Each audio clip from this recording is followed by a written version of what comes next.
سورۃ الفرقان کی ایک آیت میں نے آپ کے سامنے تلاوت کی ہے، آیت نمبر 30۔ سورہ فرقان اللہ کے رسول صلی اللہ علیہ وسلم پر مکے میں نازل ہوئی،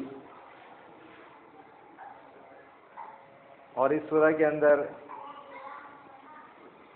77 آیات ہیں۔ جو آیت میں نے تلاوت کی ہے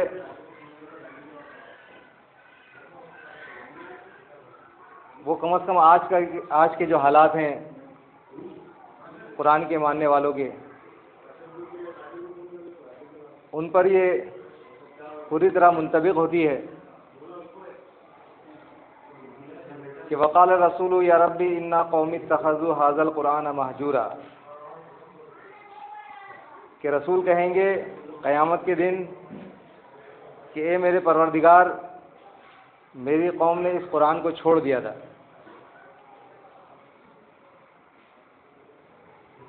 چھوڑنے سے مراد یہ نہیں ہے کہ قرآن کو تلاوت کر دینا چھوڑ دینا ہے، یا زبانی طور پر قرآن کو اللہ کا کلام ماننے سے انکار کر دینا ہے، یا قرآن کا احترام نہ کرنا، اسے چھوڑ دینا ہے، بلکہ یہاں مراد یہ ہے کہ قرآن کی جو مقصد ہے نازل کرنے کا اللہ تبارک و تعالیٰ کا، وہ مقصد قرآن سے حاصل نہیں ہوگا۔ قرآن کو اللہ تبارک و تعالیٰ نے لوگوں کی ہدایت کے لیے نازل کیا، رہنمائی کے لیے نازل کیا، اور قیامت تک کے لیے اللہ تبارک و تعالیٰ نے اسے محفوظ کر دیا ہر قسم کی آمیزش اور تحریف سے۔ تو یہ سارا انتظام اللہ تبارک و تعالیٰ نے اسی لیے کیا ہے کہ اب چونکہ قیامت تک نہ کوئی رسول آئے گا اور نہ کوئی کتاب نازل ہوگی، اب قیامت تک ہر انسان کو اگر رہنمائی حاصل کرنی ہے، ہدایت حاصل کرنی ہے، تو اسے اللہ کی کتاب قرآن مجید کی طرف رجوع کرنا پڑے گا۔ یہیں سے اسے وہ اصول، وہ قواعد، وہ پرنسپل ملیں گے جس سے وہ اللہ کی منشا اور مرضی کے مطابق اپنی زندگی گزار سکے۔ بصورت دیگر گمراہی گمراہی ہے، ہر طرف اندھیرا ہی اندھیرا ہے، اگر روشنی ہے تو یہ اللہ کی کتاب ہے۔ اس سے پہلے بھی اللہ تبارک و تعالیٰ نے کتابیں نازل کی، تورات، انجیل، زبور، جن کا قرآن میں اللہ تعالیٰ نے ذکر بھی کیا ہے، اور ان اہل کتاب کے اپنی کتابوں کے ساتھ جو انہوں نے سلوک کیا تھا اس کو سامنے رکھتے ہوئے اہل قرآن کو تنبیہ کی ہے کہ دیکھو کہ تم ان کی طرح نہ ہو جانا، ولا تکونوا کالذین من قبلکم، کہ دیکھو تم اہل قرآن ہو، اہل کتاب ہو، اب یہ بھی اہل کتاب تھے، مگر انہوں نے اللہ کی کتاب کے ساتھ جو سلوک کیا ہے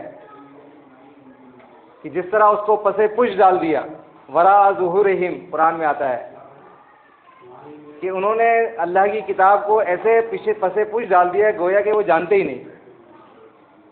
تو اس کا یہ مطلب نہیں تھا کہ یہودی اور عیسائیوں نے اللہ کی کتاب تورات اور انجیل کی تلاوت کرنا چھوڑ دی تھی یا اس کو مطالعہ کرنا چھوڑ دیا تھا، بلکہ اصل بات وہی ہے کہ انہوں نے اس کی تعلیمات کو، جو اس میں توحید کی تعلیم تھی، جو آخرت کے متعلق اس میں باتیں اللہ نے بیان کی تھی، ان کو انہوں نے فراموش کر دیا اور اس کی جگہ مشرکانہ عقائد، کفری عقائد اپنی قوم کے اندر پھیلا دیے، اور کتاب کا اگر استعمال ان کے رہ گیا تو صرف اس حد تک کہ اس کو صرف ثواب حاصل کرنے کے لیے تلاوت کر لیا جائے یا تعویذ گنڈوں کے طور پر استعمال کیا جائے۔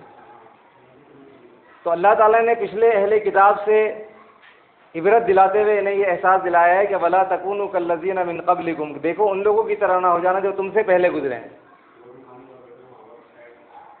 کہ انہوں نے واختلفوا من بعد ما جاءہم البینات، کہ ان کے پاس واضح دلائل آ گئے تھے اللہ کی کتاب کی شکل میں، مگر اس کے باوجود انہوں نے آپس میں ایک دوسرے سے اختلاف کیا، اختلافی مسئلہ بنا دیا اس مسئلے کو جو اللہ کی کتاب میں بالکل واضح اور صاف اور نص صریح سے بیان ہوا تھا، اس کو انہوں نے ڈسپیوٹڈ کر دیا، اختلافی بنا دیا۔ اور اس طرح شرک کے اندر مبتلا ہو گئے، اللہ کی کتاب سے خود بھی دور ہو گئے، اپنی قوم کو بھی جہنم کا ایندھن بنا دیا۔ تو اللہ تعالیٰ نے اس کتاب میں بھی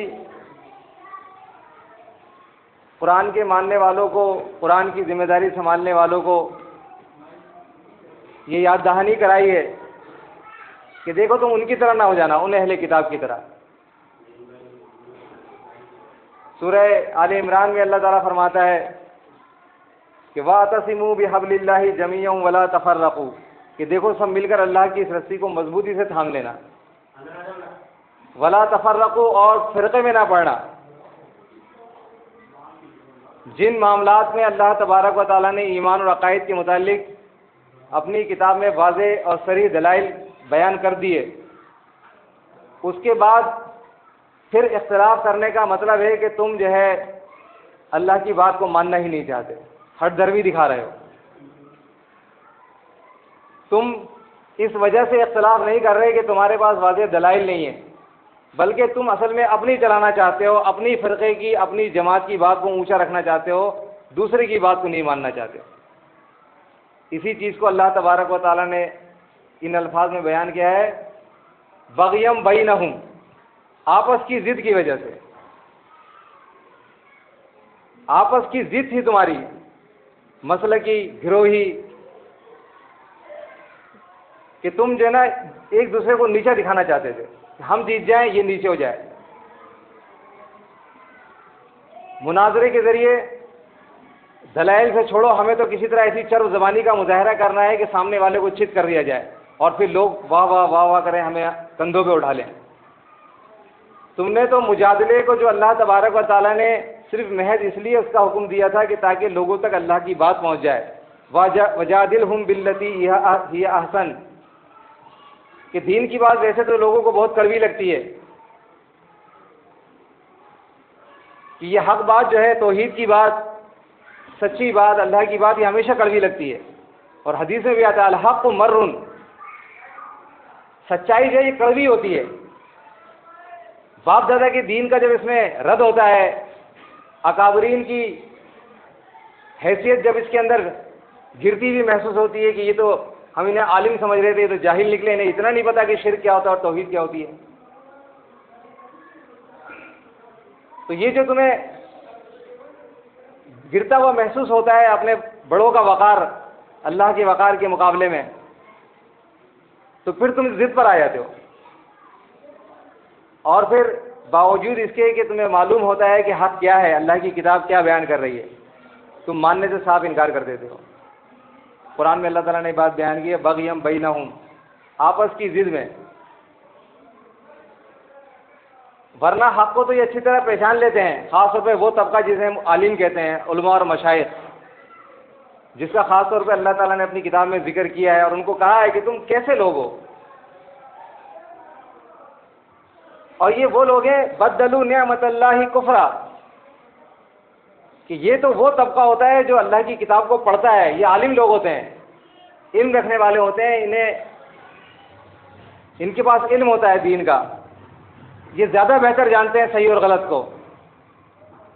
تو کتنے جری اور شفاق ہو گئے یہ لوگ کہ اللہ تعالیٰ کی نعمت ان کے پاس موجود ہے کتاب کی شکل میں، اور یہ جو ہے اپنی قوم کو بدلوا نعمت اللہ کفرا، اور اپنی قوم کو جو ہے انہوں نے جہنم کے ایندھن بنا دیا ہے، جہنم کے گھر میں پہنچا دیا ہے، اللہ کی نعمت کو کفر میں بدل دیا۔ اللہ کی نعمت کیا تھی؟ اللہ کی کتاب کی شکل میں، اس کو انہوں نے اس طرح کفر میں بدل دیا کہ اس کے برخلاف عقائد لوگوں کے اندر پھیلا دیا۔ اللہ کے نبی صلی اللہ علیہ وسلم نے بھی اس امت کو تاکید کی تھی پچھلے اہل کتاب کے طرز عمل سے ڈراتے ہوئے کہ دیکھو تم ان کی طرح نہ ہو جانا۔ بلکہ ایک حدیث میں تو اللہ کے نبی نے یہ تک فرما دیا کہ تم جو ہے لَتَتَّبَعُوا سُنَنَ مَنْ كَانَ قَبْلَكُمْ، کہ تم اپنے سے پچھلوں کے بالکل قدم پہ قدم ان کی پیروی کرو گے، ان کے نقش قدم پر چلو گے۔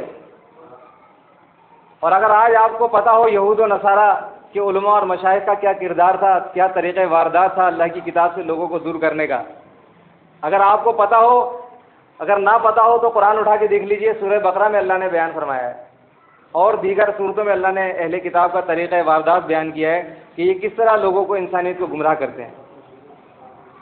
ایک تو یہ بیان کیا حق اور باطل کے اندر آپس میں ملا دیتے ہیں، گڈمٹ کر دیتے ہیں، حق کو باطل کے ساتھ مکس کر دیتے ہیں۔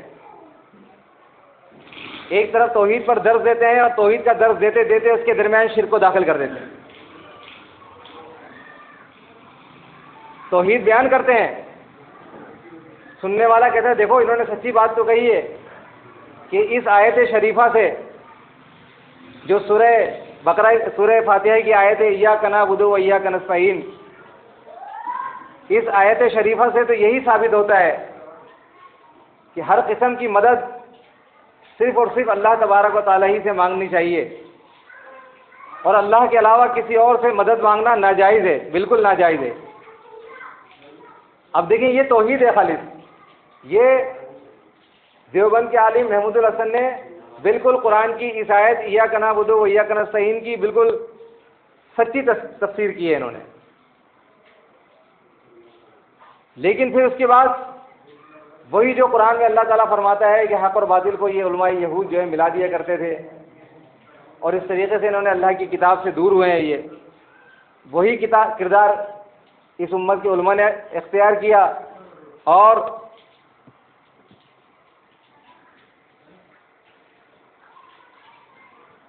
محمود الحسن صاحب نے اس آیت کی تفسیر میں جو سورہ فاتحہ کی پہلی ہی توحید پر مبنی آیت ہے، آپ دیکھیں ان بظاہر دیندار نظر آنے والوں کا اندرونی صفاقی دیکھیں ان کی، یہ کتنے بڑے جلاد ہیں۔ یہ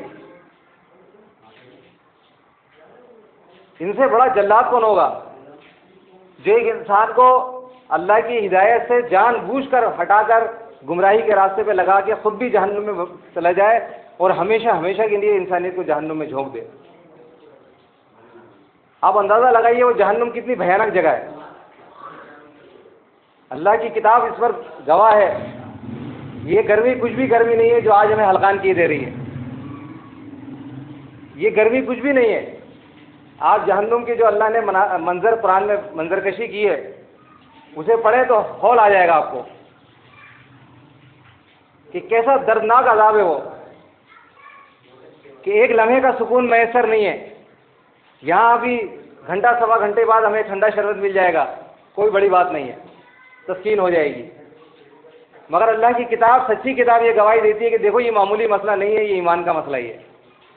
یہ اللہ نے کتاب اسی لیے نازل کی تھی ہے، اس سے روگردانی کرنے کے بعد انسانیت کی سنجان سے دوچار ہونے والی ہے، ان کو قطعاً اس کا اندازہ نہیں ہے۔ اگر یہ اس کی ایک جھلک بھی دیکھ لیں، جیسا کہ اللہ کے نبی نے فرمایا تھا کہ میں نے وہ دیکھا ہے، اگر تم دیکھ لو تو تمہاری نیندیں اڑ جائیں، تم اپنی بیویوں کو چھوڑ کے بستر سے الگ ہو جاؤ، جو میں نے دیکھا ہے، تمہاری نیندیں اڑ جائیں، تم ہنسنا بھول جاؤ۔ شاید اسی وجہ سے اللہ کے نبی صلی اللہ علیہ وسلم کبھی قہقہ لگا کے نہیں ہنسے، بہت زیادہ آپ نے تبسم فرمایا ہے، مسکرائیں بس، شاید ممکن ہے یہی وجہ ہو۔ اللہ کے نبی صلی اللہ علیہ وسلم کو بعض صورتوں نے بوڑھا کر دیا تھا بقول خود آپ کے، کہ ان کے اندر جو عذاب کی شدت بیان ہوئی ہے، اس کی وجہ سے اللہ کے نبی صلی اللہ علیہ وسلم بہت بوڑھے ہو گئے تھے، آپ پر بڑھاپا آ گیا تھا بڑی تیزی کے ساتھ، خوف کی وجہ سے۔ اس کے اندر اللہ تبارک و تعالیٰ نے کتنے خطرناک منظر کشی کی ہے کہ دیکھو آج تم کتنی تکلیفیں جھیل لیتے ہو اپنی اولاد کے لیے، اپنی بیوی بچوں کے لیے، کہ وہ اے سی روم میں سو جائیں گے، میں باہر سو جاؤں گا، کوئی مسئلہ نہیں ہے، بچے تو کم سے کم سکون میں ٹھنڈک میں سو رہے ہیں، بیوی بچے دیتے ہیں نا قربانی بچوں کے لیے، خود پسینے پسینے ہو جاتے ہیں، دھوپ میں کام کرتے ہیں، مزدوری کرتے ہیں، صرف اس لیے کہ بچے اور بیوی گھر پہ آرام سے سکون سے کھا پی لیں، پنکھے میں بیٹھ جائیں، ہوا کے اندر بیٹھ جائیں۔ یہی ہوتا ہے نا مقصد اتنی محنت کرنے کا، ورنہ اپنی ذات کے لیے خرچے کے لیے تو آدمی صرف ایک دن کمائے 10 دن بیٹھ کے کھائے، کتنا خرچہ کرے گا؟ دوسروں کے لیے کرتا ہے یہ اتنا بینک بیلنس جو بناتے ہیں، کروڑوں لاکھوں اتنا کمانا، دن رات ایک کرنا، یہ ساری اپنی ذات کے لیے ہوتا ہے، اپنے خرچے کے لیے ہوتا ہے، اپنے گھر والوں کے لیے ہوتا ہے، ورنہ اپنے خرچے کے لیے تو ایک دن کمائے اور 10 دن بیٹھ کے کھائے بندہ، پھر جب وہ ختم ہو جائے پھر اس کے بعد کمانے چلا جائے۔ صرف دوسروں کے لیے اتنی قربانی دیتے ہیں، اتنی تکلیفیں اٹھاتے ہیں. اٹھائیے، اللہ کی کتاب کیا بیان کرتی ہے کہ وہ ہولناک عذاب جب سامنے دیکھیں گے، یود المجرم لو یفتدی من عذاب، کہ جب یہ مجرم عذاب کو دیکھیں گے، وہ آگ دیکھیں گے جو پکار رہی ہوگی، اور اس کی آواز جہنم میں جو جلنے کی آواز ہے. آپ نے کبھی بہت ساری لکڑیاں ایک ساتھ جلتے ہوئے دیکھی ہوں گی، اس میں آواز آتی ہے، کڑ کڑ کڑ کڑ جلنے کی آواز آتی ہے. آگ بھی جب تیز ہوا، آگ بڑی آگ آ کبھی آپ دیکھیں جو بڑے پیمانے پہ جل رہی ہو، اس کی آواز جلنے کے ساتھ شور بھی ہوتا ہے جلنے کا. لکڑی جلنے کا، جو بھی چیز ایندھن کے طور پہ استعمال ہو رہی ہے، اس کے جلنے کا ایک شور ہوتا ہے.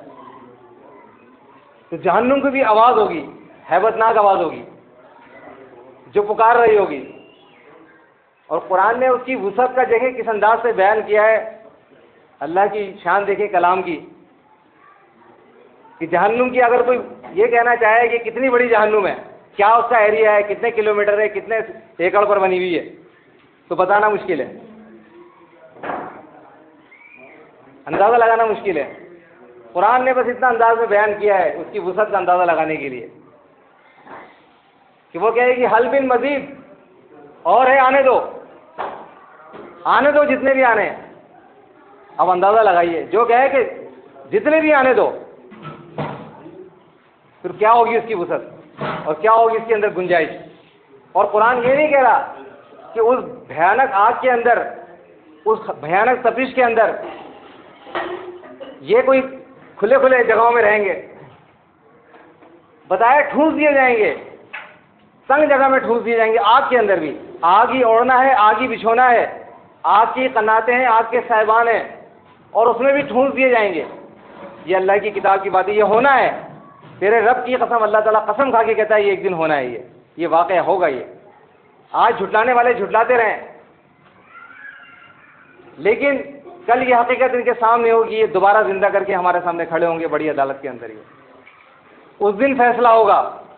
وَمَن يَعْمَلْ مِثْقَالَ ذَرَّةٍ خَيْرًا يَرَهُ، جس نے ذرہ برابر بھی نیکی کی ہوگی اس کے سامنے لا کر رکھ دی جائے گی. وَمَن يَعْمَلْ مِثْقَالَ ذَرَّةٍ شَرًّا يَرَهُ، جس نے ذرہ برابر بھی شر، یہ برائی کی ہوگی، وہ بھی اس کے سامنے رکھ دی جائے گی.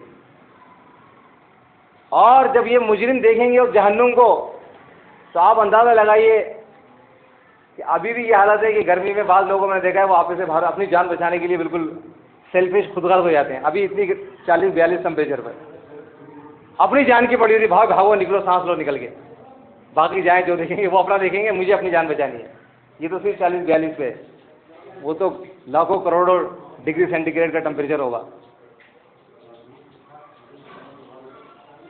وہاں پر اللہ تعالیٰ فرماتا ہے کہ یہ اتنا خود غرض ہو جائے گا کہ یود المجرم لیفتدی من عذاب. یہ مجرم، یہ اللہ کی کتاب کے منکر، یہ توحید کے انکاری، یہ شرک کے مرتکب ہونے والے، اور اس طرح اللہ کی بارگاہ میں پیش ہونے والے مجرم کی حیثیت سے،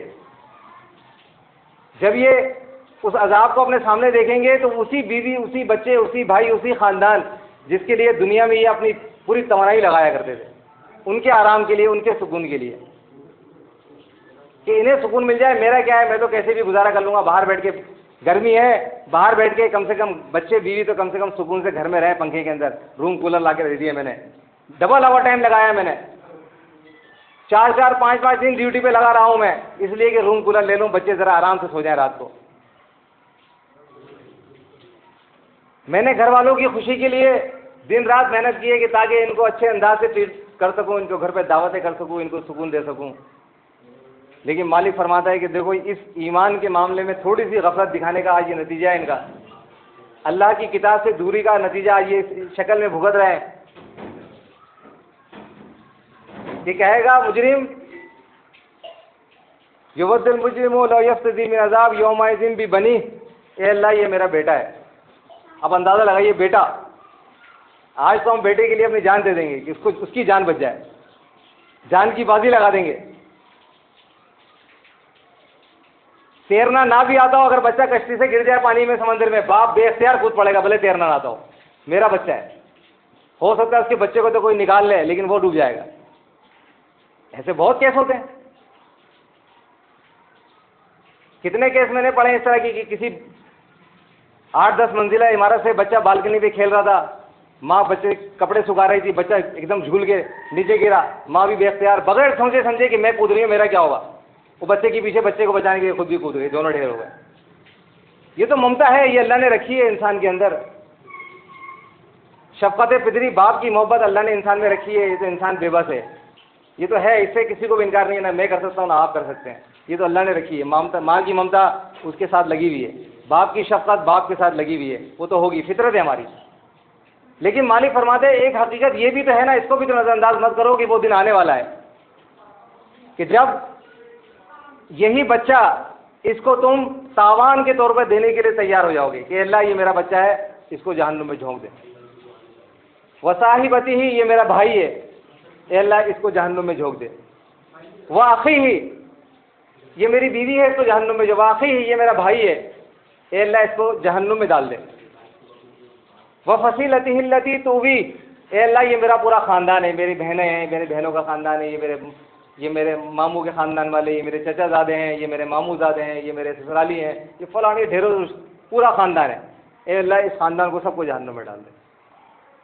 ومن فی الارض جمیعا بلکہ اللہ پوری زمین پر جتنے انسان بستے تھے تو سب کو جہنم میں ڈال دے، ثم ینجی مجھے بچا لے، بس مجھے اس نعمت بھری جنتوں میں داخل کر دے جس میں ٹھنڈک ہی ٹھنڈک ہے، جہاں ٹھنڈا پانی ہے، جہاں ٹھنڈے مشروبات ہیں، جہاں نہریں بہ رہی ہیں، جہاں سکون ہے، مالک مجھے اس میں ایک جنت کے حصول کے لیے، اس ٹھنڈے پانی کے حصول کے لیے جس کا سورہ اعراف میں ذکر آتا ہے کہ جہنمی بھی کہیں گے کہ تھوڑا سا پانی ہم پر بھی ڈال دو جو اللہ نے تمہیں دیا ہے ٹھنڈا پانی، کیا عیش میں ہو تم،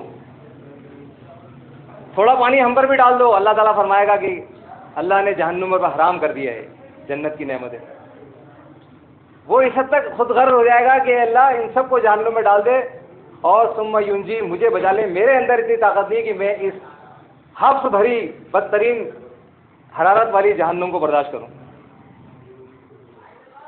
تو لیکن بہرحال اللہ تعالیٰ کا تو قانون وہی ہے، جس نے جرم کیا ہے وہ تو جرم کی سزا بھگتے گا، لیکن اللہ تعالیٰ فرماتا ہے کہ یہ کتنے بڑے ظالم ہیں جنہیں اللہ تبارک و تعالیٰ نے ہدایت جن کو دی، جن کے پاس علم ہے، کتاب پڑھتے ہیں، یتلون الکتاب افلا تعقلون۔ اللہ تعالیٰ اہل کتاب کے یہودی اور عیسائیوں کے علماء کو مخاطب کر کے فرما رہا ہے کہ تم اللہ کی کتاب کی تلاوت کرتے ہو، پڑھتے ہو، پھر بھی تم عقل سے کام نہیں لیتے، تمہیں تو ڈرنا چاہیے، تمہیں زیادہ ڈرنا چاہیے اللہ سے، کیونکہ تم علم رکھتے ہو۔ جو شخص اللہ تعالیٰ کی حدود اور قیود کو زیادہ جانتا ہو، جو اللہ تعالیٰ کی باتوں کو زیادہ جانتا ہے، اسے زیادہ ڈرنا چاہیے اللہ سے، اس کی نسبت جو کم جانتا ہے اسے زیادہ خوف ہونا چاہیے اللہ تعالیٰ کا، جو اللہ کی کتاب کو پڑھتا ہے اور سمجھتا ہے۔ جیسا کہ ایک مثال دی جاتی ہے کہ جتنا پھلدار درخت ہوتا ہے اتنا ہی وہ جھکا ہوا ہوتا ہے، پھلوں کے وزن سے وہ جھک جاتا ہے، اس کی عقل ختم ہو جاتی ہے۔ یہ ایک مثال ہے کہ عالم کو بھی اللہ سے اتنا ہی ڈرنا چاہیے جیسا قرآن میں اللہ تعالیٰ اسی سورہ فرقان میں غالباً کہ انما یخشی اللہ من عبادہ العلماء، کہ بے شک اللہ سے تو اس کے علم والے بندے ڈرتے ہیں، جنہیں پتہ ہے کہ کیا ہونے والا ہے۔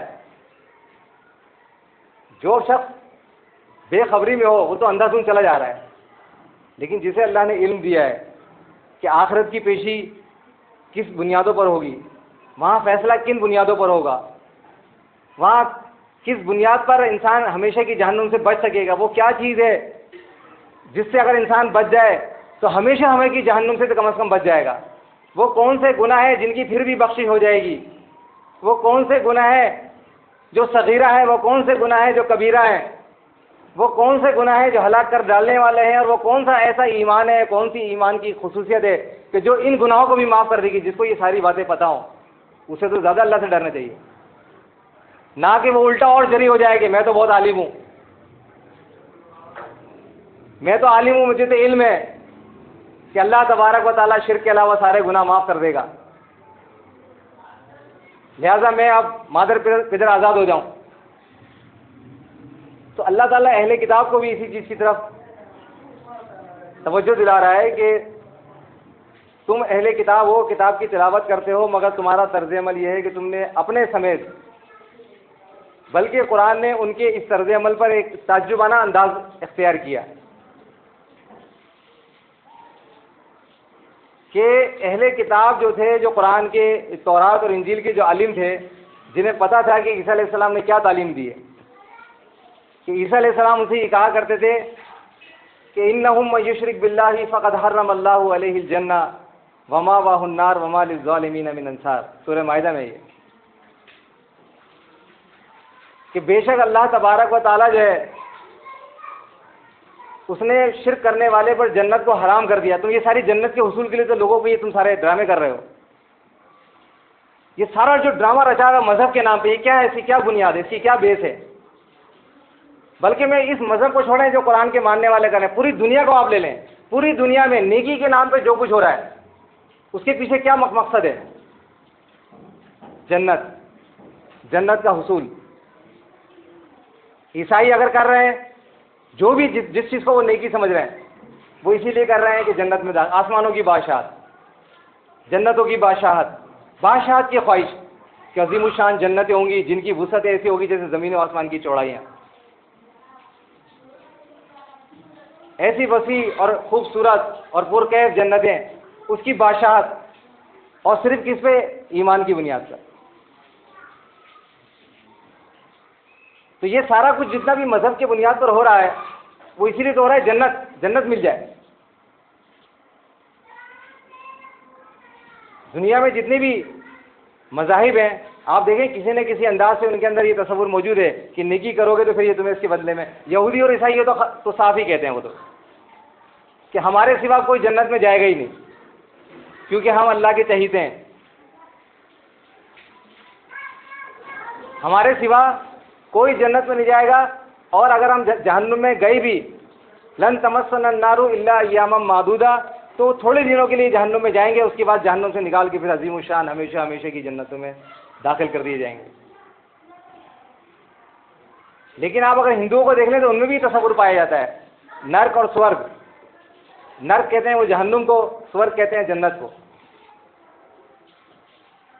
اسی طرح ان کے اندر یہ تصور جو ہے 7 جنم کا کہ اگر نیکی کے کام کرو گے، اچھے کام کرو گے تو اگلا جنم جو ہے وہ کسی اچھی حیثیت سے ہوگا، اگر برے کام کرو گے تو کسی بری حیثیت میں تمہارا اگلا جنم ہوگا. تو آپ دیکھیے پیچھے کچھ نہ کچھ ایک مقصد ہے نیکی کے پیچھے. اللہ تبارک و تعالیٰ یہی فرماتا ہے کہ دیکھو انہوں نے یہ مذہب کے نام سے لوگوں کو ڈرامہ رچایا ہوا ہے، لوگوں سے نمازیں پڑھوا رہے ہیں، روزے رکھوا رہے ہیں، رات رات بھر قیام کروا رہے ہیں، لیکن انہیں اصل حقیقت نہیں بتا رہے کہ نیکی کا اصل معیار کیا ہے، نیکی کا اسلامی تصور کیا ہے. یہ لوگوں سے پوشیدہ رکھا ہوا ہے. عیسیٰ علیہ السلام نے تو یہ کہا تھا کہ اللہ تعالیٰ کے یہاں شرک کی بخشش نہیں ہے اور شرک کرنے والے کا کوئی مددگار نہیں ہوگا قیامت کے دن. اور پوری عیسائیت جو ہے عیسیٰ علیہ السلام کو اللہ کا بیٹا بنا کر مطمئن بیٹھی ہوئی ہے. انہوں نے اپنی پوری توجہ جو ہے اب وہ دنیا داری میں لگا دی ہے، اپنے پورا انہوں نے توانائی جو ہے اب دنیا کے حصول میں اور دنیا کی آسائشوں کو حاصل کرنے میں پوری طرح انہوں نے لگا دی ہے، اور اس کے بدلے میں انہیں مل بھی رہا ہے. کیونکہ اللہ تعالیٰ نے قرآن میں یہ بات کہی ہے کہ جو دنیا کے لیے محنت کرے گا تو ہم اس کو دنیا دیں گے، لیکن اس کا آخرت میں کوئی حصہ نہیں ہے اگر وہ اللہ پر ایمان نہیں رکھتا تو. اور اگر ایمان والا ہے تو اللہ تعالیٰ سے دنیا بھی دے گا اور آخرت بھی دے گا.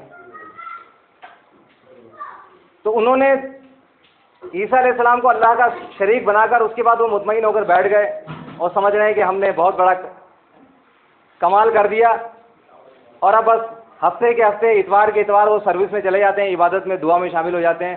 اس کے بعد وہ اس بات سے مطمئن ہے کہ ان کے جو ان کا چرچ کا جو فادر ہے اس نے کہہ دیا بس تمہاری بخشش پکی ہو گئی، اور وہ مطمئن گھر پر لوٹ جاتے ہیں. اس کے بعد ان کو کوئی فکر نہیں ہے کیا جائز ہے کیا ناجائز ہے، کیا حلال ہے کیا حرام ہے، کچھ اس بات سے ان کو سروکار نہیں ہے. لیکن المیہ یہ ہے کہ یہ بیچارے یہ قرآن کے ماننے والے ان کا حال یہ ہے کہ انہیں مذہب کے نام پر ایسا بیوقوف بنایا گیا ہے کہ نہ یہ دنیا کے رہے نہ آخرت کے رہے. اس لیے ان کی توجہ ڈائیورٹ ہو گئی، نہ یہ دنیا کے اوپر پوری طرح فوکس کر کے دنیا حاصل کر پا رہے ہیں، نہ یہ دین کے اندر پوری طرح توجہ حاصل کر کے دین کی صحیح فہم حاصل کر پا رہے ہیں، دین کو سمجھ پا رہے ہیں. نہ ان کو کوئی سمجھانے والا ہے، سارے کاروباری ہیں. بڑی بڑی اکیڈمیاں قرآن اکیڈمیوں کے نام سے کھول کر بیٹھے ہوئے ہیں اور اتنے دھڑلے کے ساتھ شرک پھیلا رہے ہیں کہ آپ حیران ہوں گے کہ تقریر کا موضوع ہے حقیقت اقسام شرک. آپ اندازہ لگائیے اس حد تک آپ یہ دیکھیں معاملہ چلا گیا ہے. اس اہل قرآن، یہ جو میں نے آیت پڑھی ہے سورہ فرقان کی کہ وقال الرسول یا قوم ان قوم اتخذوا هذا القرآن مہجورا، قیامت کے دن رسول کہیں گے میرے رب میری قوم نے قرآن کو چھوڑ دیا تھا. تو یہ چھوڑنا کیا ہے، میں اس کو آپ کے سامنے تھوڑا وضاحت کرنا چاہ رہا ہوں کہ چھوڑنے سے مراد صرف یہ نہیں کہ تلاوت کرنا چھوڑ دی جائے گی. تلاوت ایسی کی جائے گی کہ اللہ کے نبی کی حدیث کے مطابق تیر کی طرح سیدھا پڑھیں گے. تمام تجوید، گرامر اور دیگر جو اس کے قواعد ہوتے ہیں عربی زبان کے، اس کے ساتھ پڑھا جائے گا قرآن. لیکن یہ قرآن صرف منہ کے اندر ہی اندر رہے گا، حلق سے نیچے نہیں اترے گا، کیونکہ جتنے بھی مخارج ہیں عربی زبان کے وہ سارے حلق سے اوپر ہی ہیں، یہ حلق تک ہیں. دل سے کوئی مخرج نہیں ہے، دل سے کوئی ساؤنڈ نہیں بنتا. دل میں صرف انڈرسٹینڈ ہوتا ہے، دل میں صرف یقین پیدا ہوتا ہے. دل صرف یقین کرنے کی جگہ ہے. یہاں پر وہ چیز جو آپ نے بولی ہے وہ یہاں ٹریول کر کے یہاں پر آ کے بالکل یقین پیدا کر دیتی ہے. اب آپ کا پکا یقین ہو جاتا ہے، اس کو کہتے ہیں بلیف. پھر جب وہ قرآن اور حدیث پڑھا کہتے ہیں اسلامک بلیف، وہ یہاں ہوتا ہے، یہاں نہیں ہوتا ہے زبان کے اندر. ضاد دال ذا سین یہ بلیف پیدا نہیں کرے گا. اس سے تو لہن بنے گا، خوش الہانی پیدا ہو جائے گی. قرآن بہترین آواز سے پڑھا جائے گا. جیسا کہ آپ اس مہینے میں دیکھتے ہیں بڑے بڑے حسن قرت کے مقابلے ہوتے ہیں، پوری دنیا سے بڑے بڑے قاری آتے ہیں، ایک سے ایک قاری، اور ان کے مقابلے ہوتے ہیں حسن قرت کے. بہترین آواز میں وہ قرآن پڑھتے ہیں. مگر میں آپ کو گارنٹی سے کہہ رہا ہوں، آپ جا کے اس میں سے کسی ایک قاری سے پوچھنا کہ بتاؤ مدینے والی قبر میں اللہ کے نبی کیا کس حالت میں، کہے گا زندہ ہے، درود کے اعمال پیش ہوتے ہیں. اس سے پوچھنا، ایک میں چیلنج کرتا ہوں، آپ کو سارے کھڑے ہوں گے جتنے قاری بہترین قاری جو ہوں گے جن کو ایوارڈ مل رہے ہوں گے، کہنا یہ بتائیں جب قبر میں مردے کو دفنا دیتے ہیں تو اس کے بعد کیا اس کے اندر روح واپس آ جاتی ہے؟ کہنے گا بالکل روح واپس آ جاتی ہے. سوالوں کے جواب دیتا ہے بھائی، اٹھ کے بیٹھ جاتا ہے وہ. اور یہاں سے چلیں کیماڑی سے لے کر اور پھر پورا پاکستان اور پورے عرب ممالک اور جہاں تک جا سکتے ہیں آپ، حتیٰ کہ میں آپ کو چیلنج کر رہا ہوں پوری دنیا میں چلے جائے، جہاں جہاں اسلام کے نام پر کام ہو رہا ہے، پوری دنیا میں جہاں جہاں اسلام کے نام پر کام ہو رہا ہے، وہاں جا کے ان سے پوچھیں. ان کے جو بڑے ہیں مفتی ہیں، دارالفتہ ہوتے ہیں ان کے اندر جہاں فتوے دیے جاتے ہیں. اور آج کل تو آپ دیکھیں نیٹ کا دور ہے، سرچ کریں، نکالیں، سوال بھیجیں کہ کیا قبر میں مردے کو رکھنے کے بعد، دفنانے کے بعد جب واپس جاتے ہیں تو کیا ان کے جانے کے دفنا کر جانے والوں کی جوتوں کی قدموں کی آواز سنتا ہے مردہ؟ سارے یک زبان ہو کے بولیں گے ہاں سنتا ہے. کہیں بھی جائیں، جامعہ ازہر چلے جائیں، مصر کی سب سے بڑی یونیورسٹی ہے اسلامی یونیورسٹی، مدینہ یونیورسٹی چلے جائیں مدینے میں، مکہ یونیورسٹی چلے جائیں، اور بہت ساری عرب ممالک میں یونیورسٹیز ہیں. اس کے علاوہ امریکہ کے اندر ہیں، یورپ کے اندر بہت ساری یونیورسٹیز ہیں اس طرح کی جو اسلام کے نام پہ کام کر رہی ہیں. آپ کو جانے کی ضرورت نہیں، آپ یہیں بیٹھے بیٹھے، آج تو آپ کے ہاتھ میں ہے پورا گوگل، آپ کریں. یہ صرف کیا ہوگا، وہی تیر کی طرح سیدھا، کوئی اس میں ذرا سا بھی پیچ و خم نہیں ہے. ایسی قرت کی جا رہی ہے، حسن قرت کے مقابلے ہو رہے ہیں مگر حلق سے نیچے نہیں اتر رہا. پڑھی تو جا رہی ہے انا کا میتون و انہم میتون. شاید میں نے یہ آیت پورے عربی قواعد اور جو اس کے تجوید ہوتے ہیں اس سے نہ پڑھی ہو. ممکن ہے جو یہاں قاری صاحب کوئی بیٹھا ہو، کوئی قاری عربی کا پڑھنے والا، تو وہ کہے گا کہ آپ نے. لیکن اس آیت میں میرا یقین یہاں پر ہے کہ اللہ کے نبی صلی اللہ علیہ وسلم کو موت آ گئی اور قیامت سے پہلے آپ زندہ نہیں ہوں گے، اور مدینے والی قبر کے اندر آپ مردہ ہیں، زندہ نہیں ہیں. یہ میرا ایسا بلیو ہے، یہ میرا اثاثہ ہے، یہ میری زندگی کا اثاثہ ہے. اگر یہ میرے ہاتھ سے چلا گیا تو میری ساری کوٹھیاں اور میرے بنگلے میرے کسی کام نہیں آئیں گے. جو میرا یہ اثاثہ میرے یہاں جمع ہے، یہ میرا بلیو جو آج میں نے بہت سارے لوگوں کی مخالفت میں اختیار کیا ہے صرف اللہ کی کتاب کی رہنمائی سے. یہ میرا بہت قیمتی اثاثہ ہے. یہ ایک بلیو کیا کہ میں اللہ کے نبی صلی اللہ علیہ وسلم کو ببانگ دہل بولتا ہوں. یہ میں بات کوئی کسی سے نہیں ڈرتا میں کہ اللہ کے نبی صلی اللہ علیہ وسلم کو موت آئی ہے، موت کا استعمال کرتا ہوں میں. وفات اور وصال اور پردہ بھی نہیں کروں گا. موت آئی ہے، موت کے بعد قیامت سے پہلے آپ زندہ نہیں ہوں گے، اور قبر میں، مدینے والی قبر میں آپ زندہ نہیں ہیں، مردہ ہیں. اور درود کے اعمال اللہ کے نبی پر پیش نہیں ہوتی، یہ شرک ہے. سارے اعمال اللہ کی بارگاہ میں پیش ہوتے ہیں. یہ میرا اثاثہ ہے، یہ جو یہاں سے یہاں پہنچائیے قرت کے بعد. مردے نہیں سنتے، یہ میرا اثاثہ ہے. یہ ہے میرا بیلنس جو میں نے جمع کیا ہے، جو میرے آخری وقت میں کام آئے گا جب میری قبض روح ہوگی. اس وقت اس کا احساس ہوگا کتنی قیمتی چیز تھی یہ. باقی تو سب بندر بانٹ ہوگی اس کی. وہ بولے گا میرا اتنا حصہ نکلتا ہے، وہ بولے گا میرا اتنا حصہ نکلتا ہے. پھڈے ہوں گے اس پر تو، لیکن یہ اثاثہ میرے ساتھ جائے گا جو میرے دل میں یقین کی شکل میں موجود ہے. ساری دنیا کہتی رہے میرا ایمان ہے اس بات پر کہ مردے نہیں سنتے. انک لا تسمع الموتى، یہ آیت ہو سکتا ہے میں نے تجوید کے لحاظ سے پورے طرح نہ پڑھی ہو، لیکن جو میں نے ادا کی ہے اس پر میرا یقین ہے کہ مردے نہیں سنتے. یہ نہیں کہ اہل حدیث کی طرح آیت تو پڑھ رہے ہیں انک میت و انہم میتون، عقیدہ پوچھو کیا ہے تو کہتے ہیں مردے سنتے ہیں. آیت تو پڑھ رہے ہیں اموات غیر احیاء سورہ نحل کی. میرا تو اس بات پر یقین ہے کہ قبر والے مردہ ہیں، زندہ نہیں ہیں. لیکن اہل حدیث کا عقیدہ کیا ہے؟ دیوبند اور بریلوی اور سعودی عرب والوں کا عقیدہ کیا ہے کہ قبر والا دفنانے کے بعد جیسے ہی اس کو دفنا کے پلٹتے ہیں اس کے اندر روح واپس آ جاتی ہے، وہ اٹھ کے بیٹھ جاتا ہے، اس سے سوال و جواب ہوتے ہیں، پھر اس کو عذاب یا راحت ہوتی ہے. وہ دفنا کر جانے والوں کی جوتے. پورے قرآن کا انکار ہے. ان قوم اتخذوا ھذا القرآن مہجورا، سورہ فرقان آیت نمبر 30.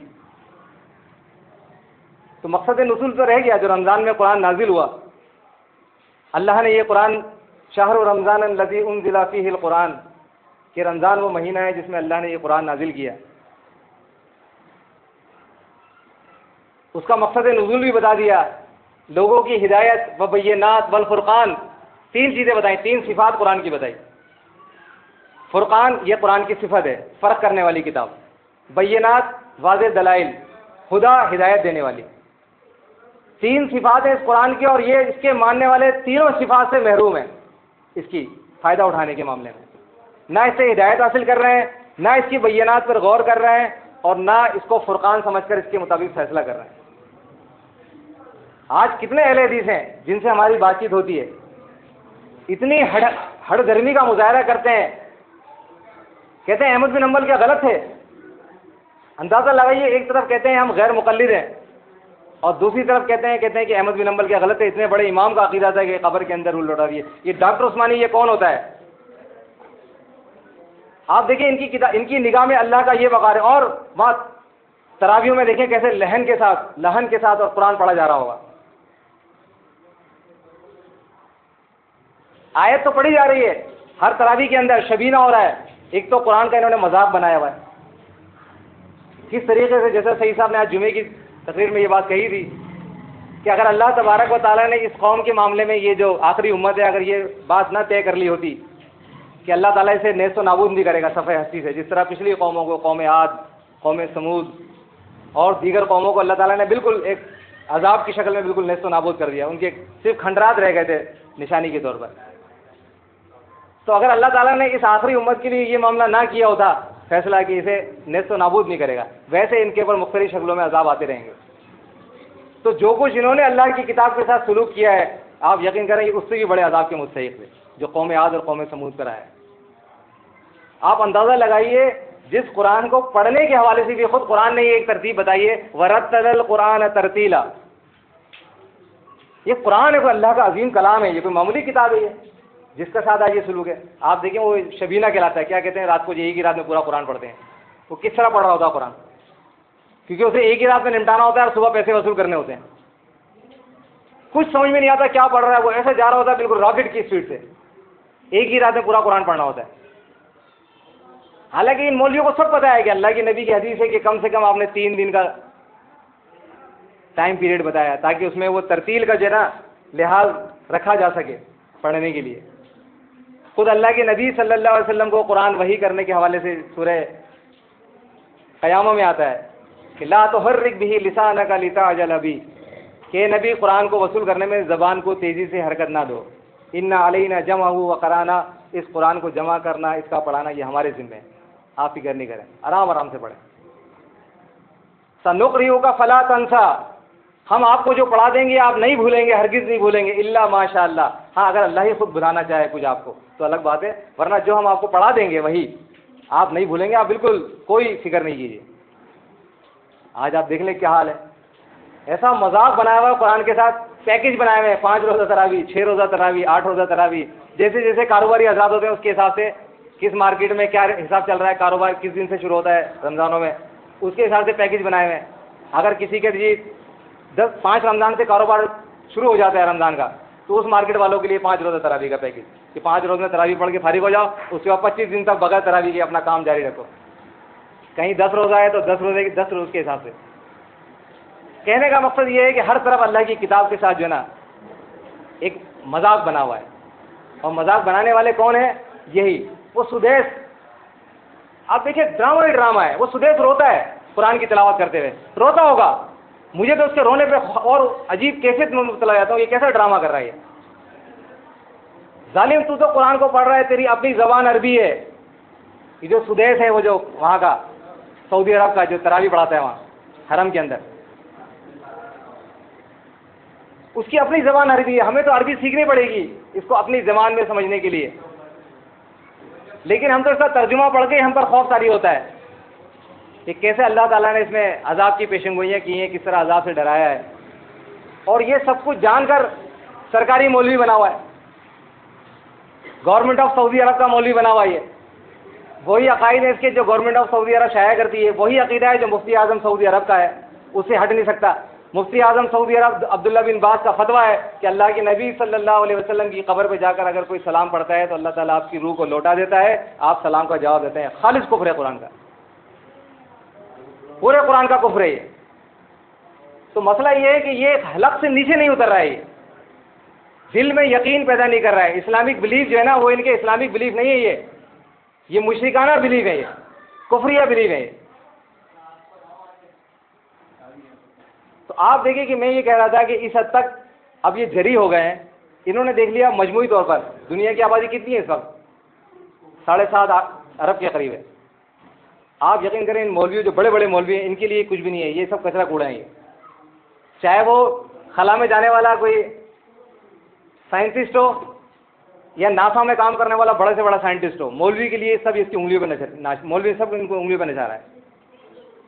پوری عیسائیت کو اس پادری نے جو بیٹھا ہوا ہے وہاں چرچ کے اندر، اسے سائنس کی الف بے نہیں پتا ہوگی، اسے دنیاوی ٹیکنالوجی سارے آسائشوں سے حاصل کر لی ہوگی. پورا ایئر کنڈیشن میں رہتا ہوگا، پورا چرچ سینٹرلی ایئر کنڈیشن ہوگا. وہ جو کپڑے پہنا ہوگا وہ بھی بڑے جدید قسم کی اچھی جو مشینیں ہوتی ہیں، لوموں کے اوپر بنا ہوا کپڑا ہوگا جس سے وہ پورا گون ٹائپ کا جو پہنا ہوتا ہے وہ ساری آسائشیں جو جدید دنیا کی اس وقت ہیں وہ ساری وہ اپنے استعمال میں لا رہا ہے. لیکن اسے کچھ نہیں پتا ٹیکنالوجی کیا ہوتی ہے، اسے صرف فلسفہ اور منطق آتی ہے تھوڑی سی. اس نے گھما کے عیسیٰ علیہ السلام اللہ کا کلمہ ہے. اللہ کا کلمہ کیا ہوتا ہے؟ سیدھی سی بات ہے، اللہ حکم دیتا ہے ہو جاتا ہے وہ چیز. آدم علیہ السلام کو بھی تو اللہ نے اپنے حکم سے پیدا کیا نا، کن فیکون، ہو جا، اور وہ ہو گیا. تو آدم علیہ السلام اللہ کی بیٹی کیوں نہیں ہے؟ پھر بولو نا کسی عیسائی سے منوا کے دکھاؤ مجھے کہ اگر اس طرح پیدا ہو جانے پر بغیر باپ کے یا بغیر ماں کے اگر کوئی اللہ کا بیٹا ہو سکتا تو آدم علیہ السلام کو تو پہلے ماننا چاہیے، اس لیے کہ وہ تو ان کی تو کم از کم ماں تھی، ان کا تو نہ ماں نہ باپ. قرآن نے پوری عیسائیت کو ایک ہی آیت میں جھٹکا دیا ہے کہ انا مسئلہ عیسیٰ عند اللہ کمثل آدم، کہ تم نے خواہ مخواہ تمہارے پادریوں نے تمہارے مولویوں نے پھینٹ بیٹھ کے اس بات کو کہ عیسیٰ علیہ السلام اللہ کا حکم ہے. حکم کو روح بھی کہا گیا قرآن کے اندر، کلمہ بھی کہا گیا ہے. تم نے اس کو منطق سے پھینٹ کے کیا کہ عیسیٰ علیہ السلام کو اللہ کا بیٹا بنا دیا. بس اس منطق کی بنیاد پر آپ دیکھیں پوری جینیس قوم کو اس نے انگلیوں پہ نچایا ہوا ہے. وہ آتے ہیں بڑے یہاں تک کہ صدر امریکہ کا صدر بھی آئے گا تو اس کے آگے ایسے سر نیچے کرے گا، وہ ہاتھ رکھے گا اس کے، اور اس کے ہاتھ میں ایک بتاشے ٹائپ جیسے ہمارے ہوتے تھے نا پہلے، وہ سفید چینی کے بنے ہوئے مزاروں پہ لوگ دیتے ہیں، وہ ہاتھ میں پکڑا دے گا. اور ایک چمنی سے ہوتی ہے، دیکھا ہوگا آپ نے پادری ابھی یہ پوپ جو تھا پورا یورپ کے دورے پہ تھا، یہ وہ ایک چمنی ہوتی ہے، اس کے اندر کوئی اگربتی کی طرح سلگتا ہوتا ہے ہلکا ہلکا سا کچھ دھواں، وہ سامنے سے لے کے گزرے. اس طرح سے ڈرامے سے اس نے پوری اتنی جینیس قوم کو بیوقوف بنایا ہوا ہے مذہب کے نام پر. باقی رہ گئے تھے یہ بیچارے اہل قرآن جن کے پاس اللہ کا کلام موجود تھا غیر محرف شکل میں، جن کے پاس جن کے پاس نبی علیہ السلام کی صحیح احادیث، مستند احادیث، ان کو جانچ پڑتال کرنے کے تمام ذرائع موجود تھے کہ ہم آج بآسانی سے یہ معلوم کر سکتے ہیں کہ اللہ کے نبی صلی اللہ علیہ وسلم کی طرف منسوب کی ہوئی بات کوئی صحیح ہے یا غلط ہے. ان کے پاس تو کچھ بھی نہیں ہے. وہ جو بائبل، 4 بائبل، لوقا، متی، مرقس اور یوحنا، 4 بائبل ہیں، کوئی اتا پتہ نہیں ہے کہ اس کی کیا سند ہے، کیا اس کا پچھلا اگلا پچھلا کیا ہے. بیچ میں لٹکے ہیں وہ، صرف ایک پادری کے اوپر سارا ڈیپینڈ ہے ان کا، وہ جدھر ان کو لے کے چلے جائے. ہمارے پاس تو ایک روایت بھی ہے نا، اس کی سند ہے، سند کی تحقیق ہے. ہم معلوم کر سکتے ہیں بآسانی کہ یہ اللہ کے رسول قال رسول اللہ صلی اللہ علیہ وسلم کہہ کر جو یہ بات کہہ رہا ہے، یہ بات کس حد تک صحیح ہے، کس حد تک درست ہے. آیا یہ بات اللہ کے نبی صلی اللہ علیہ وسلم نے فرمائی ہے یا یہ محض ان کی طرف کسی نے اپنی طرف سے گھڑ کر ان کی طرف منسوخ کر دی ہے؟ آپ اندازہ لگائیے اتنا ہمارے پاس علمی لحاظ سے ہم کتنے اسٹرانگ ہیں.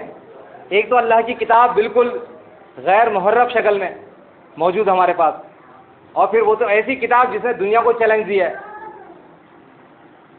کہ آج تک جب سے یہ نازل ہوئی ہے اس وقت سے لے کر آج تک کوئی اس کے چیلنج کا جواب نہیں دے سکا. پہلے اس نے جس انداز سے چیلنج کیا تھا وہ اس کی اپنی زبان، ادب، اس کی نظم، اس کا اسلوب، اس کی فصاحت، اس کی بلاغت، جو اس زمانے میں عربوں کے اندر عربی زبان اپنے ٹاپ پر تھی، عروج پر تھی، اس وقت ان کو چیلنج دیا گیا تھا فَأْتُوا بِسُورَةٍ مِّن مِّثْلِهِ، کہ لے آؤ اس جیسی ایک سورہ. اگر تم کہتے ہو کہ یہ محمد صلی اللہ علیہ وسلم کا اپنا کلام ہے، ان کا اپنا بنایا ہوا خود ساختہ ہے، انسانی کلام ہے، تو جاؤ ایک سورہ بنا کے لے آؤ. آپ دیکھیں وہ اس زمانے کے عرب جو تھے وہ واقعی عربی زبان کو جاننے والے تھے، اور انہوں نے اس چیلنج کو ان کے سامنے پیش کیا گیا تو وہ عاجز ہو گئے. بڑے بڑے عربی دان جو تھے انہوں نے گھٹنے ٹیک دیے کہ ما ھذا کلام البشر، کہ یہ بشر کا کلام نہیں ہے. کچھ لوگ اس پر ایمان بھی لے آئے قرآن کی اسی خصوصیت کی وجہ سے. آج تو کسی پوری دنیا کے اندر آپ کو ایک آدمی بھی نہیں ملے گا اس عربی زبان کی اس کوالٹی کو جاننے والا جو اس زمانے میں جب قرآن نازل ہو رہا تھا اور مقابلے پہ کھڑے ہوئے تھے. آج تو ایک بھی نہیں ہے. تو اس وقت بھی وہ عاجز ہو گئے. اب اگر کوشش کی گئی ہے تو اس میں سے کوئی سائنٹیفک ایرر نکالنے کی کوشش کی جا رہی ہے کہ کسی طریقے سے یہ ثابت کر دیا جائے کہ یہ کتاب اگر اللہ کا کلام ہوتا تو اس کے اندر یہ ایرر کیوں ہے. اصل مقصد صرف یہ ہے لوگوں کو اللہ کی کتاب سے دور کرنے کے لیے اب سائنٹیفک انداز میں جو کام ہو رہا ہے وہ یہی ہو رہا ہے کہ اس میں سے کوئی سائنسی غلطی نکال دی جائے. مگر آپ دیکھیں یہ بھی اللہ تعالیٰ کا بڑا ایک معجزہ ہے کہ اس میں جتنا انہوں نے سائنسی غلطی نکالنے کی کوشش کی اتنا ہی یہ قرآن ان کو اور مزید ان کو پسند کرتا چلا گیا اور جھگڑتا چلا گیا اور حیران کرتا چلا گیا. سنوریہم آیاتنا فی الآفاق والانفس حتی یتبین انہ الحق. آج وہ آیت اس وقت بھی تھی مگر آج یہ اپنے پورے شباب پر نظر آ رہی ہے. سنوریہم آیاتنا فی الآفاق، ہم انہیں نشانیاں دکھائیں گے آفاق میں، پوری کائنات کے اندر. آج ہبل ٹیلی اسکوپ نے تو وہ ان کے لیے حیران کن پکچرز بھیجی ہیں کہ یہ حیرت میں پڑ چکے ہیں. اور ابھی ہبل سے بھی آگے کی ٹیلی اسکوپ بھیجنے کے پروگرام ہیں ان کے جو کائنات کو بھی کھنگالے گی، اور کائنات کا بھی صرف ایک کونا انہوں نے کھنگالا ہے ابھی. تبھی ان کی حالت خراب ہے، برتے حیرت میں پڑے ہوئے ہیں کہ یہ کائنات ہے، کیا ہے یہ، کیا نظم و ضبط چل رہا ہے اس کے اندر، کیا سسٹم کام کر رہا ہے جو زمین کے ایک ذرے کے اندر اگر اس کو بریک کر کے اس کے سسٹم کو دیکھا جائے کہ کس طرح اس کے اندر ایک نیوکلس ہے، اس کے اندر نیوٹران ہے، اس کے اندر پروٹون ہے، اس کے اندر الیکٹران گردش کر رہے ہیں، یہاں سے لے کر پوری کائنات میں چلے جاؤ ایک ہی سسٹم کام کر رہا ہے جو چیز بھی بنی ہوئی ہے. سنوریہم آیاتنا فی الآفاق، ہم ان کو کائنات میں نشانیاں دکھائیں گے. اور آج کائنات میں نشانیاں یہ دیکھ رہے ہیں، کھل کر ان کے سامنے آ رہی ہیں. والانفس، اور ان کے اپنے نفس کے اندر. آج انسان اپنے نفس کو جتنا میڈیکل سائنس نے ترقی کی ہے، آج جینیٹک انجینئرنگ جو جین کے اوپر انسان کی جو بیس ہوتی ہے سیل، اس کے اندر تک گھس گئی ہے. ابھی تک تو سیل پر ہی کام چل رہا تھا، اینٹ کہ انسان کے جسم کی جو پہلی اینٹ ہے وہ سیل ہے. اب سیل کے اندر گھس گئے ہیں کہ اس کے اندر ڈی این اے ہوتا ہے، اس کے اندر RNA ہوتا ہے، اس کے اندر کروموسوم ہوتے ہیں، کروموسوم کی تعداد کتنی ہوتی ہے، اگر یہ ذرا سا 19-20 ہو جائے تو انسان یہ کا یہ بن جائے۔ اللہ تعالیٰ فرماتا ہے فی الآفاق والانفس، آفاق میں تو نشانیاں پھیلی بھی تھی، اب یہ اپنے نفس میں بھی نشانیاں دیکھ رہے ہیں، یہ قرآن نشانی دکھا رہا ہے۔ اور یہ کھلیں گے، آخرکار کیا ہوگا؟ حتیٰ یتبین الحق، ثابت ہو گیا کہ یہ حق ہے۔ اب اس پر آ جاؤ، اگر واقعی تمہیں نجات چاہیے، یہ بتائے گا نجات کا کیا معاملہ ہے۔ نجات کا صرف ایک ہی راستہ ہے، قولوا لا الہ الا اللہ تفلحوا، کہ مان لو کہ اللہ کے سوا کوئی الہ نہیں ہے، ہتھیار ڈال دو، بھلے تم کائنات کو پورا کھنگال لو مگر ہتھیار ڈال دو گے۔ دیکھو یہ ایسی قرآن میں بہت سی آیتیں ہیں جس کو لوگ سائنس کے طور پر پیش کرتے ہیں، بے شک قرآن جو ہے کوئی سائنس کی کتاب تو نہیں ہے، لیکن اس نے کچھ باتیں اس انداز سے بیان کی ہیں جس پر سائنٹسٹ حیران ہیں کہ آج سے 50 سال 70 سال پہلے یہ نظریہ تھا کہ سورج جو ہے وہ گردش کر رہا ہے اور زمین ساکن ہے، کچھ نے کہا نہیں زمین گردش کر رہی ہے، سورج ساکن ہے۔ قرآن نے آج سے 1500 سال پہلے یہ بات بیان کی تھی کہ کلو فی فلک یسبحون، کہ ہر چیز جو ہے اب کائنات میں اپنے اپنے دائرے کے اندر تیر رہی ہے، گردش کر رہی ہے، اور بھی اس طرح کی چیزیں ہیں۔ لیکن اصل چیز کیا ہے؟ اصل بات یہ ہے کہ یہ قرآن کے جو ماننے والے ہیں، المیہ یہ ہے کہ جن کے پاس اللہ کی کتاب موجود، اللہ کے نبی صلی اللہ علیہ وسلم کا اسوہ صحیح حالت میں موجود، پرزرو، جس کو چیک کرنے کے ذرائع موجود، فنی تمام فنون موجود، اور یہ قوم قرآن سے بہت دور ہے، حتیٰ کہ ان معاملات میں دور ہو گئی ہے۔ چلو اگر کسی ایسے معاملے میں دور ہوتی جس کی تحقیق میں تھوڑا دقت کا معاملہ ہوتا، یہ تو ان معاملات کے اندر اللہ کی کتاب سے دور ہو گئے ہیں جو قرآن نے کھول کر بیان کیے، مختلف آیات کو اندر پھیر پھیر کے بیان کی، جسے اللہ تعالیٰ تصریف آیات فرماتا ہے کہ ایک ہی بات کو مختلف انداز سے بیان کرنا، مختلف مثالوں سے بیان کرنا، تاکہ پھر نہ سمجھنے کا کوئی سوال ہی پیدا نہ ہو۔ اب اسی مسئلے کو دیکھ لیں، مردے سنتے ہیں نہیں سنتے، قرآن نے اس کو کئی انداز سے بیان کیا ہے۔ مردے قیامت سے پہلے زندہ ہوں گے یا قیامت کے دن زندہ ہوں گے، قرآن میں اس کو کئی انداز سے بیان کیا ہے۔ مردے شعور رکھتے ہیں یا نہیں رکھتے، قرآن نے اس کو کئی انداز سے بیان کیا ہے۔ مگر آج عقیدہ کیا ہے اس قرآن کے ماننے والوں کا اور اس مرکز کا جہاں سے یہ دین اسلام کبھی نکلا تھا، جہاں سے توحید کی شعاعیں کبھی پھوٹی تھی، آج وہاں سے ضلالت کے اندھیرے پھٹ رہے ہیں،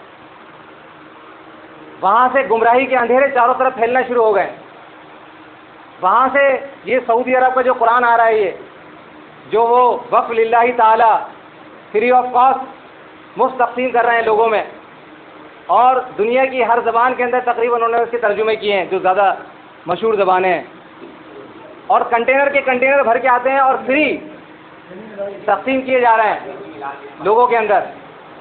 اس کی تفسیر کرنے والے اہل حدیث کے عالم یوسف صلاح الدین ہیں، اس کا ترجمہ کرنے والے اہل حدیث کے عالم محمد جوناگڑھی، اور شاہ فہد جو ہیں، اور جو ان کا ادارہ ہے الشون کے نام سے جو ریاض میں قائم ہے، وہ اس کی پوری اس کا خرچہ برداشت کر رہا ہے، اور ان کی ایما کے اوپر، ان کی خواہش کے اوپر یہ تبلیغ اور اشاعت دین اسلام کی ترویج کے لیے پوری دنیا میں عام کیا جا رہا ہے ہر زبانوں کے اندر۔ اور اس قرآن میں کیا لکھا ہے؟ انکا میتون و انہم میتون، جو آیت ہے سورہ زمر کی، اس کی تشریح میں لکھا ہے کہ اللہ کے نبی صلی اللہ علیہ وسلم کو مدینے والی قبر میں برزخی زندگی تو یقیناً حاصل ہے۔ آپ دیکھیں یہ ان کا یقین، جس پہ یقین ہونا چاہیے اس پہ یقین نہیں ہے، اس پر یقین کروا رہے ہیں۔ یقیناً حاصل ہونا چاہیے، یعنی یہ بلیو ہونا چاہیے، یہ عقیدہ ہونا چاہیے کہ اللہ کے نبی مدینے والی قبر کے اندر حیات ہے۔ پوری دنیا میں پھیلایا جا رہا ہے۔ روح مردے کے اندر قیامت سے پہلے قبر کے اندر سوال و جواب کے لیے لوٹا دی جاتی ہے، اس تشریح کے ذریعے پوری دنیا میں پھیلایا جا رہا ہے۔ تو بتانے کا مقصد یہ تھا کہ آج مذہب کے نام پر جس طرح لوگوں کو لوٹا گھسوٹا جا رہا ہے، اس کو دیکھ کر بڑا افسوس ہوتا ہے، لیکن جب یہ اپنے اوپر نگاہ جاتی ہے کہ چلو اللہ نے کم از کم تمہیں تو بچا لیا، کم از کم تم تو اس وقت سے اس کیفے سے بچ گئے کہ تم کہو کہ میرے بچے کو ڈال دے، میری بیوی کو ڈال دے۔ اب تو تمہیں اللہ تبارک و تعالیٰ سے یہ امید ہے کہ تم نے ایک ایسے سہارے کو تھاما ہے، لن فسام لہا، جو ٹوٹنے والا نہیں ہے. اب اس کے بعد پھر کیا رہ جاتا ہے کہ ہمارے پاس صحیح راستہ ہو؟ اس کتاب پر بلیو کر لینے کے بعد پھر اور کہاں جائے راستہ؟ کدھر راستہ ہے؟ پھر تو کچھ بھی نہیں ہے. پھر سمجھ لو ہمارا اپنا وجود بھی نہیں ہے. پھر ہم کچھ نہیں ہیں. ہم یہ سب دھوکہ ہی ہے، میں اور آپ. اب یہ ہے آخری جس کے اوپر ہمارا بلیو ہے، اور یہ سب سے مضبوط سہارا ہے جو ٹوٹنے والا سہارا نہیں ہے. تو یہی ایک آسرا ہے. ورنہ آج انہوں نے جس طرح لوگوں کو گمراہ کیا ہے، بڑا بدترین انجام ہونے والا ہے. اللہ تعالیٰ فرماتا ہے فما اصبرهم علی النار، کہ دیکھو کیسے ظالم ہیں. سب کچھ جانتے ہیں یہ عالم، یہ اہل قرآن، یہ شیخ القرآن، یہ شیخ الحدیث، سب جانتے ہیں. ان کو ساری باتیں پتہ ہے کہ نبی بشر ہیں یا نور ہیں. انہیں اچھی طرح پتہ ہے مردے سنتے ہیں یا نہیں سنتے. لیکن یہ صرف ان کا مشن کیا ہے؟ یہ شیطان کے ایجنٹ بنے ہوئے ہیں. شیطان نے جو چیلنج کیا تھا کہ میں انہیں گمراہ کروں گا، ہر سیدھے راستے پر بیٹھوں گا ان کو گمراہ کرنے کے لیے. شیطان نے اللہ تعالیٰ سے مہلت مانگی تھی کہ اللہ مجھے مہلت دے قیامت تک کے لیے، کہ میں قیامت تک کے لیے ان کو ہر سیدھے راستے پر بیٹھوں گا. دیکھیں سیدھے راستے پہ اس لیے بیٹھے گا کہ سیدھا راستہ آپ کو صحیح انجام کی طرف لے جائے گا. تو شیطان برے راستے پہ تو بیٹھے گا نہیں. وہ شراب کھانے کے باہر تو بیٹھنے سے رہا شیطان. اب وہ جوئے کے اڈے کے باہر تو شیطان نہیں بیٹھے گا دروازے پہ. اسے پتہ ہے یا تو آج وہ لوگ رہیں جو ہاں وہ بیٹھے گا تو اس قرآن کے راستے میں بیٹھے گا. اسے پتہ ہے یہ ہے سیدھا راستہ، یہ قرآن جو ہے یہ سیدھا راستہ ہے. اب اس کا طریقہ اس نے کیا نکالا؟ بڑا دماغ لڑایا. اس نے بولا کوئی نہیں، آئیڈیا میں دوں گا تمہیں. قرآن کا راستہ روکنا ہے، آئیڈیا میں دوں گا. کہنے کے کیا آئیڈیا ہے؟ کہنے کے قرآن کی سائڈ میں تفسیر لکھنا شروع کر دو. قرآن کی تفسیر لکھنا شروع کر دو. کہنے کے پھر کیا ہوگا؟ قرآن کے الفاظ تو ایز اٹ از رہیں گے. کہنے کے کیسے نہیں ہوگا؟ بھائی لوگ جو ہیں تمہارے علم سے متاثر ہیں کہ اتنے بڑے محمود الحسن مدرسے دیوبند کے فارغ ہوئے ہوئے ہیں.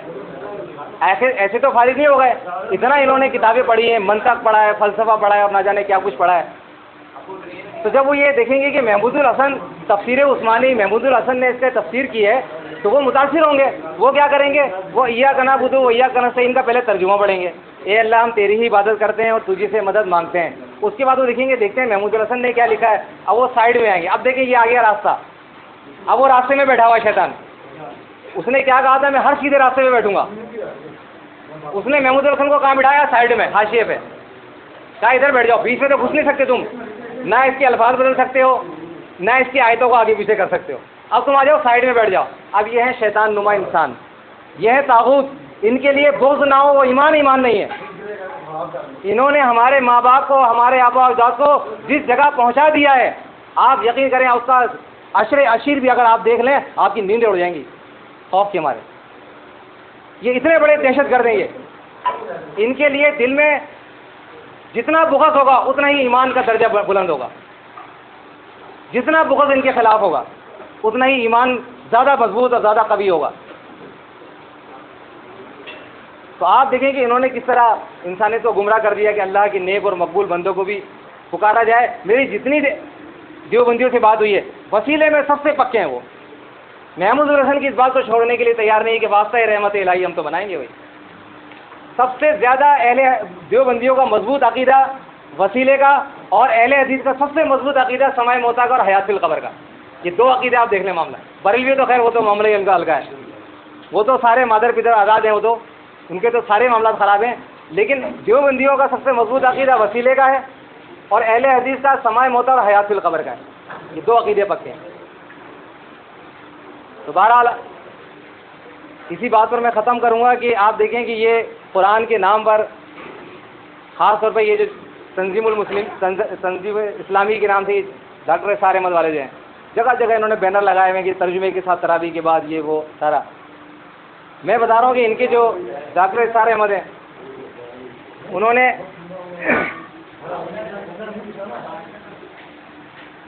نے تقریر کی ہے، تقریباً 1.5 گھنٹے کی ہے، حقیقت اقسام شرک. آپ دیکھیں انہوں نے قوم کو کس طرح بیوقوف بنایا ہوا ہے. انہیں پتہ ہے کہ یہ قوم اتنی زیادہ، انہوں نے ان کا مائنڈ سیٹ ایسا بنا دیا انہیں کچھ نہیں ہوگا، ہم ان کو جو کہہ دیں گے یہ مان لیں گے. ان کا پڑھا لکھا بھی ہوگا، اس نے BS کیا ہو یا MS کیا ہو یا PhD کیا ہو، ہمارے سامنے بیٹھا ہوا یہ احمق ہے. دین کے معاملے میں احمق ہے. اسے جیسے چاہیں جس لائن پہ ہم چلا دیں.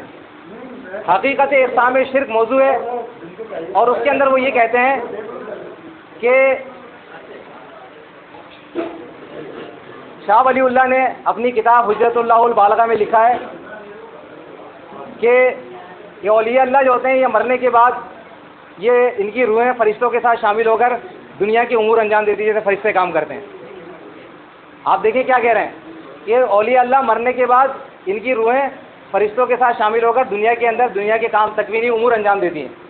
یہ الگ بات کہ قرآن کہتا ہے کہ مرنے والوں کی روحیں برزخ میں پہنچ جاتی ہیں اور برزخ سے واپس نہیں آ سکتی، چاہے نبی ہو، ولی ہو، شہید ہو. لیکن انہوں نے یہ بات کہی ہے، کہتے ہیں مجھے قرآن و حدیث کے اندر شاہ صاحب کی اس بات کی کوئی دلیل نہیں ملی. آپ دیکھیں شرک کے راستے پہ کیسے لگایا جا رہا ہے. شرک کیا ہے؟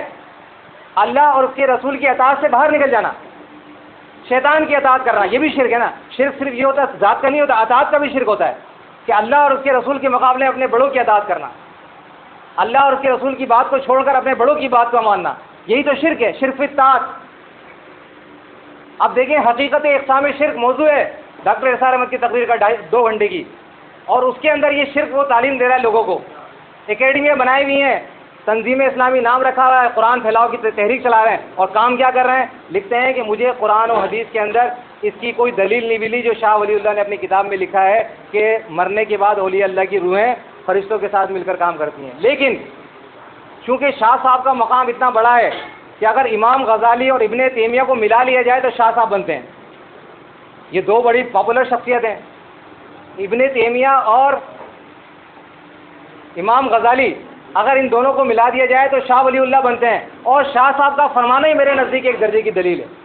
اب مجھے بتائیں اور اس سے بڑا شرک کیا ہوگا کہ قرآن و حدیث کے خلاف عقیدہ اگر شاہ صاحب بیان کریں، اگر شاہ صاحب نے کہہ دیا تو بس یہی اس کی دلیل ہے کہ یہ عقیدہ حق ہے. کھلا شرک ہے. اور کیا کام ہو رہا ہے؟ بظاہر لوگوں کو دھوکہ کیا دیا جا رہا ہے کہ جی قرآن اکیڈمی، قرآن کی تعلیم، آؤ چلو قرآن سیکھنے کے لیے لوگوں کو لے جایا جاتا ہے وہاں قرآن سکھانے کے لیے، اور وہاں یہ شرک کی تعلیم دی جا رہی ہے. بہرحال اللہ تبارک و تعالیٰ کا یہ بڑا فضل ہے کہ اس نے ہمیں ان کے مکر و فریب سے بچایا ہے، ان مولویوں کے. اللہ کے ایک بندے کے ذریعے اللہ تعالیٰ نے ہماری رہنمائی کی ہے. ہمارے لیے یہ بڑے اعزاز کی بات ہے، بڑی خوشی کی بات ہے. حدیث میں آتا ہے کہ میں جس ایمان پر اس وقت ہوں، جو اللہ نے مجھے ایمان کی توفیق دی ہے، جو میرے عقائد ہیں اس کتاب کی روشنی میں ویسے بہت گناہ گار ہوں، میرے اندر اپنی خطائیں ہیں، میری نفس کی کمزوریاں ہیں، میں اس کو جانتا بھی ہوں، لیکن مجھے اتنا پتہ ہے کہ میرے جو عقائد ہیں وہ اللہ کی کتاب کی بنیاد پر ہے اور یہ مضبوط سہارا ہے، اور اسی امید پر میں زندہ ہوں، اور اسی امید پر میں جو کچھ کر رہا ہوں. اور حدیث میں آتا ہے مومن کے لیے روزہ افطار کرنے کا جو معاملہ ہوتا ہے اس کے حوالے سے 2 خوشیاں ہوتی ہیں. مومن کے لیے 2 خوشی ہے، ایک افطار کی اور دوسرے جب اللہ تعالیٰ سے ملاقات کرے گا. تو بہرحال ہمارے لیے اس ایمان کے ساتھ، اس عقیدے کے ساتھ اللہ سے ملاقات کرنے کا جو ایک اللہ نے ایک کیفیت ہمارے اندر پیدا کر دی ہے، وہ ایک بہت بڑا اثاثہ ہے ہمارے لیے. اللہ تعالیٰ سے دعا ہے کہ اللہ تعالیٰ ہمیں اپنی کتاب کو پڑھنے، اس پر عمل کرنے اور اس پر استقامت دے. اقول قولی استغفر اللہ لی ولکم ولسائر المؤمنین.